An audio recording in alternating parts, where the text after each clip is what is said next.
There's a ton ahead of the Chicago Bulls this offseason. Questions, cap space, draft picks, all that type of stuff. Today, we're going to talk about the biggest questions facing the Chicago Bulls in this offseason on top of a interesting draft prospect that not a lot of people are talking about, but I think has tremendous upside and should be on the Bulls board, especially if he falls to the second round. We talk about all that plus more right after this.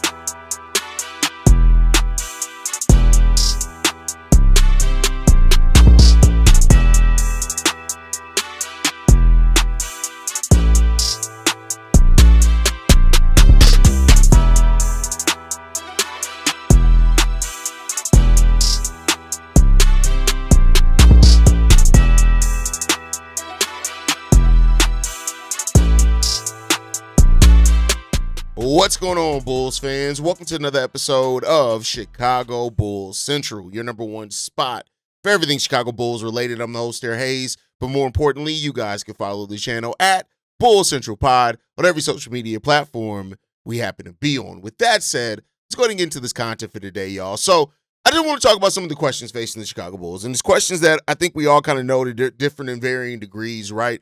The first one being, of course, we got to know who's running the show, right? Like, at this point now, I could say with 100% seriousness, we here at Chicago Bulls Central has done more work on the 2026 NBA draft than the Chicago Bulls front office. You know why I could say that? Because we don't have a front office, right?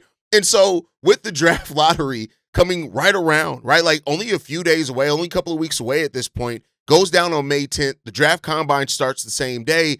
The fact that we do not have a head of basketball ops, that is still the biggest question facing the Chicago Bulls because so much ties into what that means. It goes down on May 10th, which is also Mother's Day, crazily enough, right? Like, that's wild, right? But so basically a little over 2 weeks away. And so the fact that we don't have that yet, and I think that's more important than what some kind of casual fans are going to understand because, you know, the draft combine is where you see a lot of these prospects up front, right? You get to meet with a lot of these draft prospects, especially if they're going to have a front office that cares about character of players. You want to meet those guys. You want to talk to them. You want to do those type of things. I'm already giving up the fact that we're probably not going to have a coach by that time, right? Probably not going to have a coach by then. You know, if we do, great. Like if we hire a new front office exec and they move quickly on hiring a head coach, we'll get more into that in a second because we could have already lost out on one of the candidates when it comes down to it. But I think when you look at this overall, like, you have to ask that question on when are we getting this done? I think the May 10th thing has to be a hard deadline to get this done, right?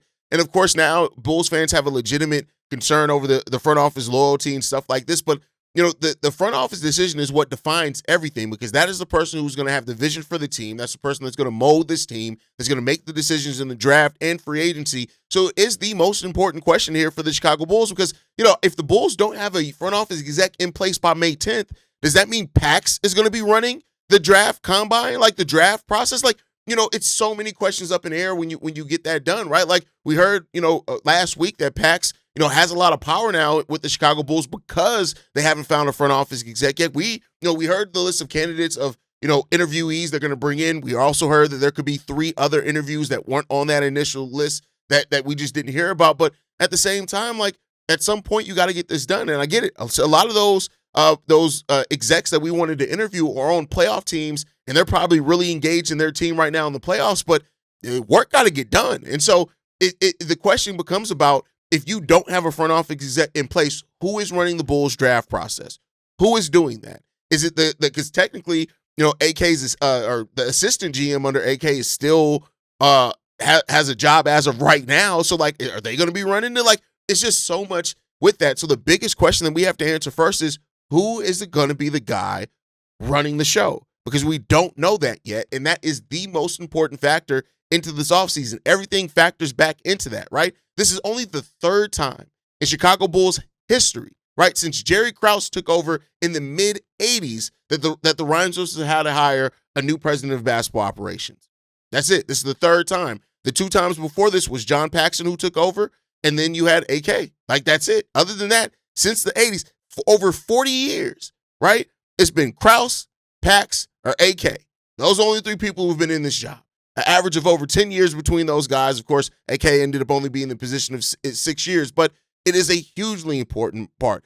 and the type of methodology that person has in team building, in bringing in a new coach, and the vision that they want to see for the roster, it's so hard to answer any other question in regards to that because we don't know. And so, I like to keep looking at that May 10th date. Hopefully we get something announced kind of, the list came out kind of unexpectedly. Maybe we'll get something announced maybe as soon as this weekend, but definitely by next. Like, it almost definitely has to be by next weekend. So what are the Bulls planning? That's the question there. Next up, after that, when it comes down to it, is what's the type of coach that the Chicago Bulls are going to hire? Like, what are we going to do with the coach, right? Is it going to be a young, up-and-coming coach? Are they going to go with a more proven coach, right? Somebody that has already led teams, maybe gone on playoff runs, has some experience when it comes down to it. Look at the list of guys that we've talked about that could, the guys that Chris Quinn, the Sam Cassells, the Micah Norries, like these are all guys that you look at and that have, worked themselves up as assistants that are reportedly ready for a head coaching position and job. And if you bring in one of those younger guys that are more inexperienced, younger, I said Sam Cassell, right? But if you bring in one of those guys, like, okay, that's great. Are you going to bring in a proven team builder? Like you are, if you want to go proven, you've already missed out on a guy in Taylor Jenkins, right? It's just the reality of it. You've missed out on Taylor Jenkins if you wanted to go, if he was even going to be on the list. And we don't know for sure if Taylor Jenkins was even going to be a coach that the Chicago Bulls ended up taking a look at, mainly because, again, we don't know who's going to run the show, right? But if they did, they've now missed that opportunity. Taylor Jenkins is going to the Milwaukee Bucks. It's a coach that carries winning with the franchise, building teams, developing players, working with a mix of young players. I've said it before. Taylor Jenkins, as far as the former head coach, is one of the best X's and O's guy that was still out there in the market. He just was. It was the reality of it. That's what Taylor Jenkins is, and that's what he, that's what he was when he was a free agent coach. Now he's going to the Milwaukee Bucks, a team that's also trying to figure out its future. They don't know if they're going to be trading Giannis or not this offseason. All signs kind of point to Giannis probably being moved off of it, which raises questions on why you get a win-now coach like Taylor Jenkins. But, maybe they're hoping to try to convince Giannis to stay. They're going to have a lottery pick in this draft. Maybe they feel like if they have lottery luck, they're going to be ready. But, like, the Bulls are already missing out on things. That's basically what to say. If you want that proven coach, you've now missed out on one. You've missed out on one that a lot of Bulls fans actually like the prospect of him being there. And, I said it before.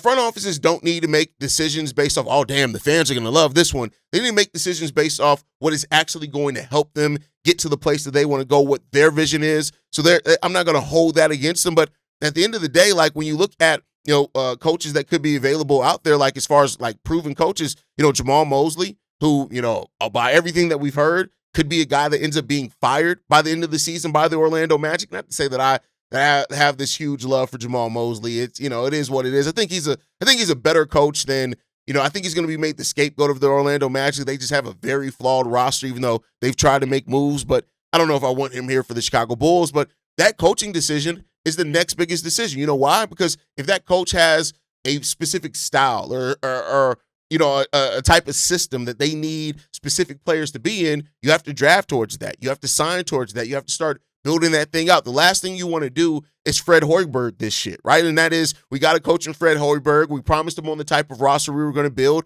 a young, more athletic roster, and we got him Dwayne Wade and Rajon Rondo. No shot to Rondo. Rondo was actually pretty good here as a Chicago Bull, right? Like, so the coach is the next important decision, because you talk about what's happening, behind the scenes in the front office with the Chicago Bulls and making decisions. What happens in front of the cameras, right? What we see on the basketball court, that's a direct reflection over the coach that is coaching this team. So when you don't have your coach locked in yet, or you don't have a coach, what are you drafting towards, right? So, and don't get me wrong, like when you look at coaches around the NBA, the thing is get the talent, right? And let them work with the talent. So that's why, of course, getting the front office exec is going to be the first thing.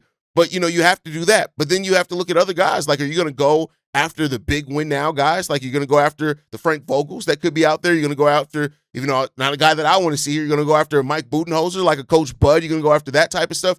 I want to be clear here. Steve Kerr ain't happening. Tom Thibodeau ain't happening. You Mark Jackson truthers, stop it. Smack your hands, stop it, right? But what the reality of this situation is that because now we are extending our front office exec search, that front office exec then is going to have an even shorter window to go out and get their head coach. And then a lot of the guys that they could want could already be off the board because teams are just moving with more diligence than what it seems like the Chicago Bulls are moving with. So I would hate to see some of these, like if Chris Quinn comes off the board, even before the Bulls get a chance to interview him. If Sam Cassell happens to come off the board, even before the Bulls get a chance to sit down and interview with him.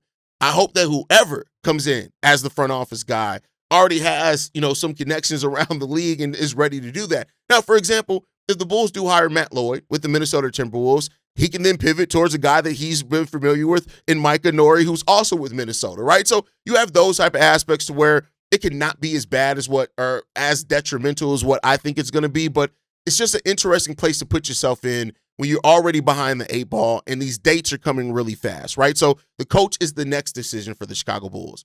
After that, then you have to determine, I think about this roster, who is part of the core, right? When you go off what AK said, right? AK mentioned Josh Giddey, Manas Buzelis, Noah Essengay, Trey Jones, Jalen Smith. Those 5 players were the exact 5 players that AK mentioned as part of the core, right? I just want to focus on those 5 players, right? Because, of course, you got the Rob Dillinghams, you got the Leonard Millers, all that type of stuff. Let's just focus on those 5 players. If a new exec comes in and in his roster evaluation, he looks at that and he doesn't feel the same way about those guys, could we see moves as soon as this offseason on any of those guys, right? Trey Jones, Jalen, really good, younger vet players that are on really reasonable, easily movable contracts at $8 million for Trey Jones, was a little over $9 million, I think, for Jalen Smith. You look at the productivity that they had. Those are players that you could move, even as soon as the NBA draft, especially if you want to try to move up with your second or anything like that.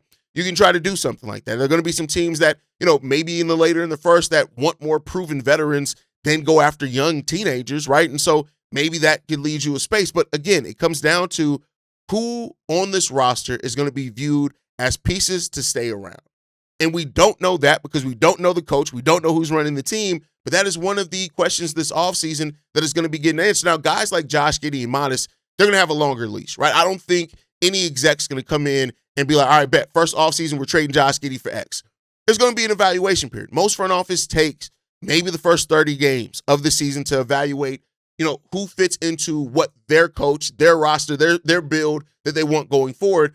And they'll have a chance for that. But guys, veterans like Trey, veterans like Jalen Smith, those guys may not be that. So, on top of that, you got to evaluate what free agents that you want to keep that are on this team. The Nick Richards, the Colin Sextons, the Zach Collins, you got to also do those type of things. So what on this roster, or what out of the players that finished the season on the roster, who are the ones that are going to stay around? And that is going to kind of, I think, as we go through the draft, right, and what we do in picks 9 and 15, or if we move up in the draft, whatever it is, that is what's really going to determine, I think, what we do with some of the veterans at certain positions, right? So, that's the thing that may start, we start seeing the pieces to that. But then after the draft and you get into the opening free agency, when these teams start willing and dealing, which one of these guys could be a name that gets sent out? That's another question that's here for the Chicago Bulls. And one of the biggest ones, and the question is Josh Giddey. Josh Giddey is a unique player to build with or build around, whatever you have to do. It's just the reality of it. He's just a unique player in his strengths and his weaknesses and how you have to build and what you have to put around him. And if that GM wants more flexibility with that, right, they want a more kind of fluid roster, it's a chance of that. Now, Josh Giddey is a talent. I like Josh Giddey. I've liked Josh Giddey basically since the Bulls traded for him. I was more favorable on that trade than some. I came down off that a little bit with the initial rocky start to his first season with the Bulls in 2024-25. But I think overall, you still got to look at Josh Giddey like he is a talent. And how you build your roster going forward is affected by the type of player that Josh Giddey is. So you got to factor that into your team build also. So that's another part of it. And then the last part is that the Bulls have all this cap space, but how do you plan to use it, right? We've talked about it before in different episodes, all the different ways that the Bulls can use their cap space. You can use it more traditionally to sign free agents or restricted free agents. Now, this is not a deep class full of star-level unrestricted free agents. There are some decent restricted free agents. You look at guys like Ben Mathurin, Peyton Watson, Tari Eason, Walker Kessler. These are guys that are definitely out there. Mark Williams, right? Then you look at guys that could be unrestricted free agents, like Isaiah Hartenstein could be one of those guys. Or the second way that you can use it is absorb salary into your cap space, which the Bulls can look at the Thunder and say, hey, we hear you're thinking about, cutting Isaiah Hartenstein. We don't want to have to deal with it in free agency. We can absorb that whole contract back. Let's take that. You create a trade exception. We'll throw you a couple seconds to get that done. You're going to cut him anyway, right?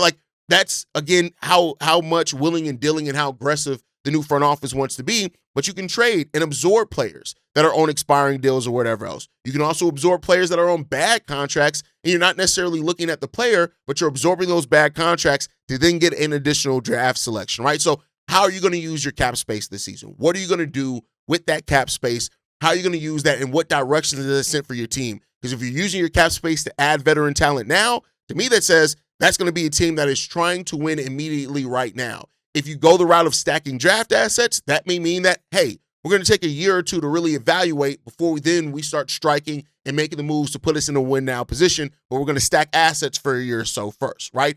Those are the questions that get answered by how you decide to use your cap space in this season, and that's one that we'll see how the Bulls do. And then finally, of course, and I skipped this one, it should have been earlier, it's the NBA draft, right? What do you do in the NBA draft? What players are you bringing in this NBA draft? What's the position? Are you going best player available? Are you going to get a center? Are you going to get a big? Whatever it ends up being, right? So those are the biggest questions facing the Bulls this offseason. And they're just going to have to figure out, wow, but you can't start figuring out and putting those pieces together when you don't even have a front office yet. So we'll see what the Bulls end up doing in that. I overall will say this when it comes down to it. There's going to be a lot of moves this offseason one way or another. A lot of Bulls news is going to happen this offseason. The question is as that news drops and as it evolves and as this team starts taking the shape of whatever the new exec wants it to look like, where does that put the Bulls at the end of the season?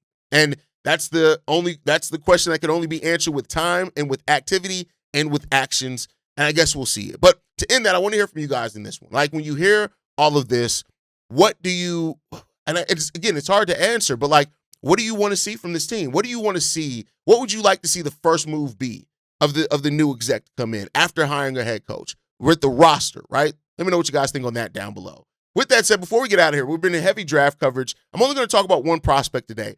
And so while I was going through the mocks, right, yesterday we did a recap of where all the mocks had the Chicago Bulls drafting in that first round at 9 and 15. We didn't get into the second round picks. We'll get into that as we go on. But one guy stood out to me, right, that while these all over the place in some mocks don't even have him listed on the mock itself, right? I want to be clear in that.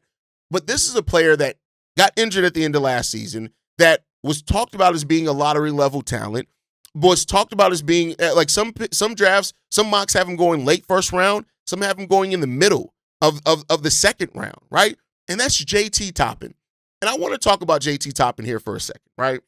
A 6'9" player that's 230 pounds that has tons of upside when it came down to it. You look at it, he averaged almost 22 points and 10 rebounds on 58% shooting last season for Texas Tech.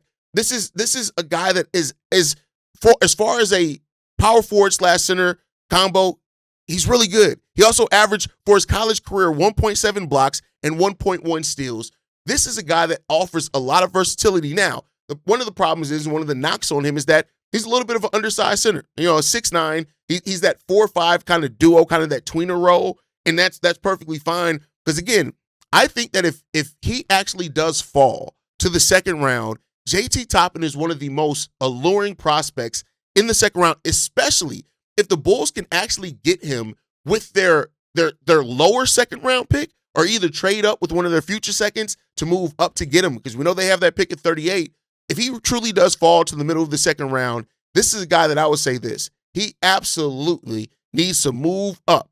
And the Bulls need to move up and try to get JT Toppin. Because I think when you look at what this guy, the potential that this guy offers, and if he falls to the second round, he's easily, it'd be like Rasheer Fleming in the second round last year. A 7'2" wingspan, at being 6'9", when you look at the athleticism, the defensive presence that he has, and the explosiveness that he has as well to get those block shots, this is a guy that is a highly athletic, and I wouldn't even say raw. You don't average 22 points and still get the raw level. When you look at his strengths, you know, the defensive link, the timing. He understands how to use that with his athleticism, the timing, and his link to protect the basket. His rebounding, top notch. He's a really good instinctual rebounder when it comes down to it. His ability as a roll man, when he sets screens and takes to the basket as a roll man, really efficient offense there. And he can also finish with his left hand, efficiently with his left hand around the rim. Some of the concerns about him is that he's one-dimensional offensively. It's just the reality of it. But I think with the guards that the Bulls have on this roster, as at least right now, that I'm not really too worried about that.